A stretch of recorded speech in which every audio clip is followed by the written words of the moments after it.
আমরা এই ধরনের ভালোবাসা চাই না, যুব সমাজকে নষ্ট করছে। 3 দিন আগে দেখা গেছিল যে উদ্যান ভালোবাসার দিন ভালোবাসা পালন করেন, আর শোক দিবসের দিন অবশ্যই শোক পালন করা উচিত। আমরা এমন একটা কালচার করছি, আমাদের সবই এখন ভালোবাসার দিবস।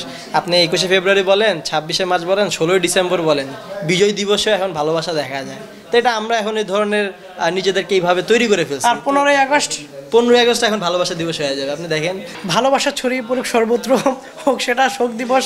ভাই অবাধ ভালোবাসার কথা বলছি। হ্যাঁ, তবে এমন ভালোবাসা বাসেও না যেটা রাস্তাঘাটে তোমাকে মানে ইংলিশ কালচার বানাই ফেলবে।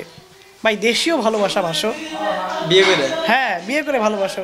তোমার দাদা তোমার দাদি তারা দেখবা যে বিয়ার আগে একজন আরেকজনের দেখেও নাই, তারপরে যে জেনারেশন আসছে তারা কিভাবে আসছে, হয়তো বা প্রেম করলেও ওই যে চিঠি লেখা দূর থেকে দিয়ে আসতো এমন। আর আজকালকার যুগের ভালোবাসা দেখতে চাইলে তুমি ওই যে ফুটপাতে বসলেই দেখতে পারবা যে হ্যাঁ ঘুম না পার কি বেটা, এই যে আরে জিয়া উদ্যানের মোড়ে, এই যে সংসদ ভবনের পিছে, বিভিন্ন পার্কে পুরকে মানে চিপা চাপা। আমরা এই ধরনের ভালোবাসা চাই না, এগুলা সমাজকে অবক্ষয় করছে, নষ্ট করছে, যুব সমাজকে নষ্ট করছে। 3 দিন আগে দেখা গেছিল যে উদ্যান যুব সমাজকে নষ্ট করছে। যুবকদের প্রতি এবং যুবতীদের প্রতি বলতে চাই, আপনারা ভালোবাসা করুন, নিরিবিলি করুন, একান্তে করুন, ঠিক আছে, কিন্তু ওই পাবলিকলি করেন না ভাই।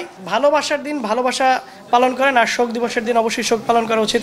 শোকের মধ্যে আবার ওই ভালোবাসাটা আনলে কেমন জানি গুলায়া যায়। কিন্তু বাঙালির যে কালচার এখন সৃষ্টি হয়েছে, শোক কি আর ভালোবাসা কি, সবাই দিবস পাইলেই হয়েছে, দিবস পাইলেই হয়েছে। চল শাড়ি পরি, ওই পাঞ্জাবি পরি আর ফুল লই, চলো যাই ডেট করি, এই হলে যা দেশ।